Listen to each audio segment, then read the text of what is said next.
Africa University is one of the primary non-American benevolent causes that the United Methodist Church has gotten behind in the last couple decades, and it's hard. It's been hard for me to know how to feel about that. I've asked some Africans that I know what to think of Africa University.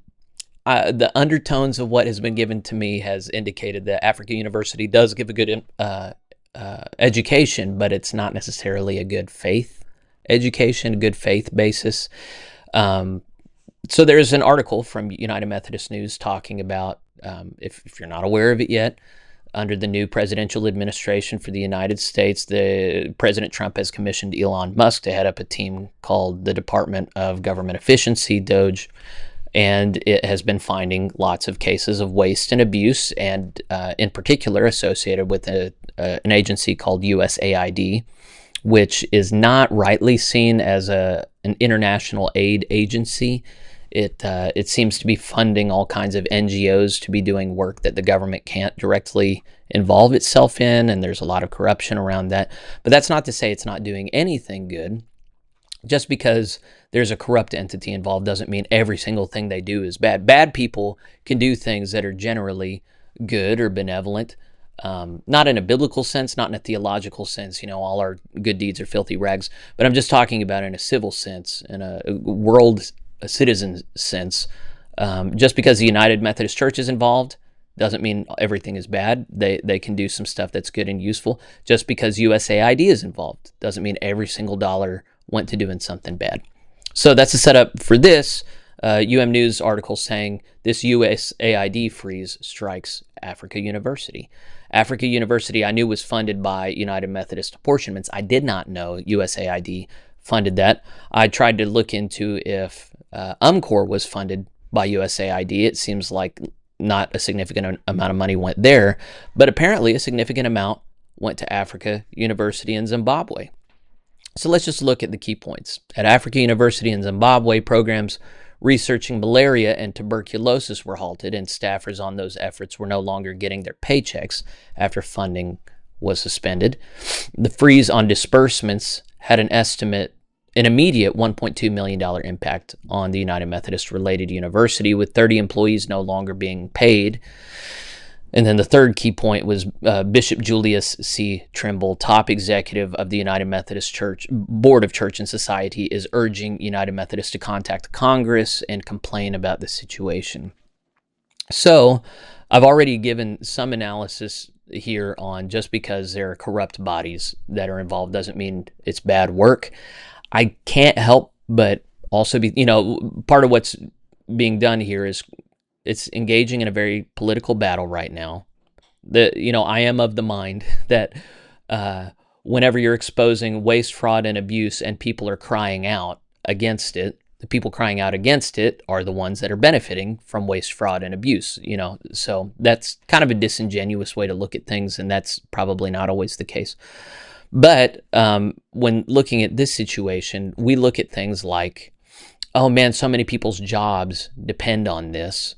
You're getting all these people fired, and they're doing good work, and you're ending that work. So look, they're doing this research on malaria and tuberculosis, and now they're just going to be at the mercy of these diseases, and that's not really the right conclusion to come to. Also, if you've been studying like USAID and NIAID and all these other institutions that were funneling money to these bio warfare facilities, essentially, when you learn about like how government money has been creating these apparently it's coming out that Lyme disease was caused by the U.S. government in some of these labs, and it was a lab outbreak. We don't know that for sure, but when you look at the different testing and experiments they were doing on these ticks and then where it broke out of, it seems very similar to the Wuhan thing. It just feels like, there are these things that feel like an innate good.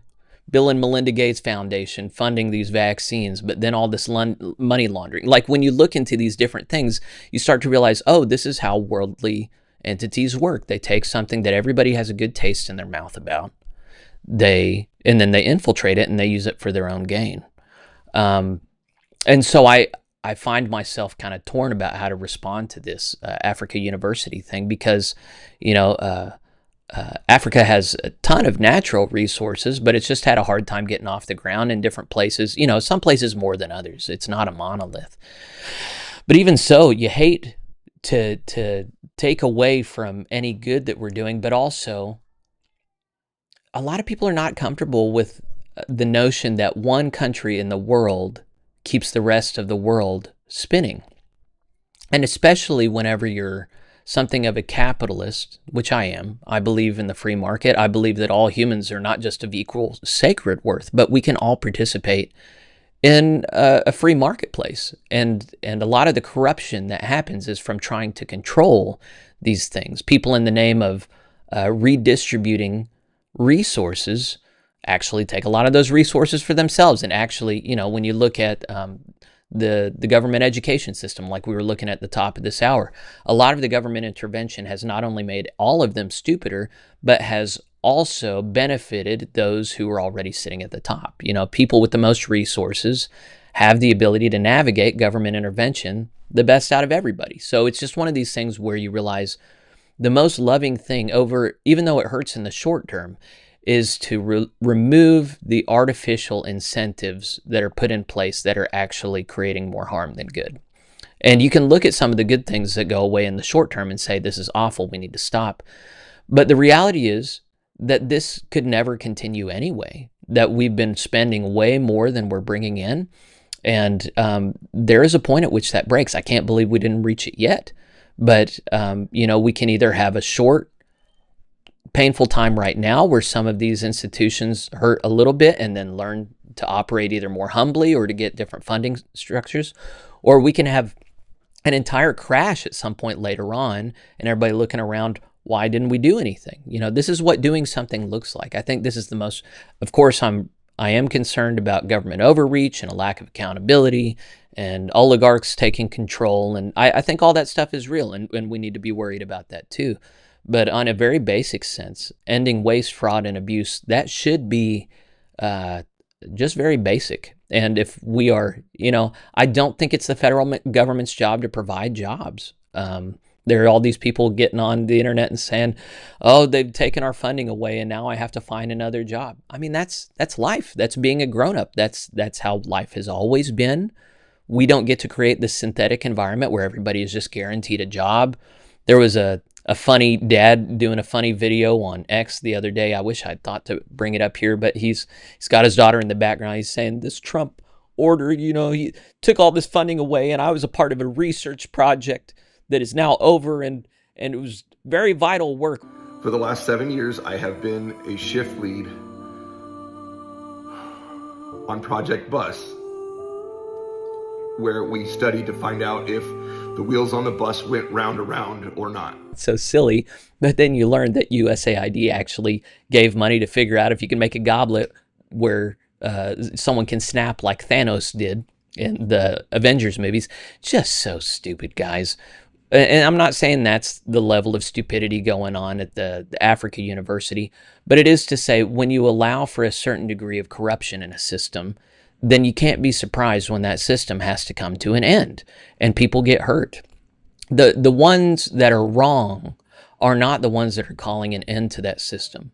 The ones that are wrong are the ones who allowed that system to be created in the first place. So you're going to find worldly people that try to corrupt any given system. You go back to yesterday's segment I did on Wheaton College. Organizational drift happens, and we have to be intolerant of it. We need to be vigilant about it, because if you're not going to be, then there's going to come a point where the gravy train ends and other people get hurt because you didn't do your job. So whether you're talking about in the local church or you're talking in some non-governmental organization, it doesn't matter. Christians, where you are, should be agents of light. We should be removing malignant entities. We should be refusing to participate in corruption and fraud and abuse. And nothing glorifies Satan more than when you sell out your faith to go along and get along. When you exercise that ambivalence that's required in order to promote these things getting so corrupted by money laundering, by promoting people who are obviously ungodly and corrupt. Now is an inflection point where either we insist on the depravity and destruction of the last 70 years, because that's what we've grown accustomed to, or we repent and we realize we've created an ungodly amalgam of globalist grossness, and we need to return back to something that corresponds more with virtue and reality.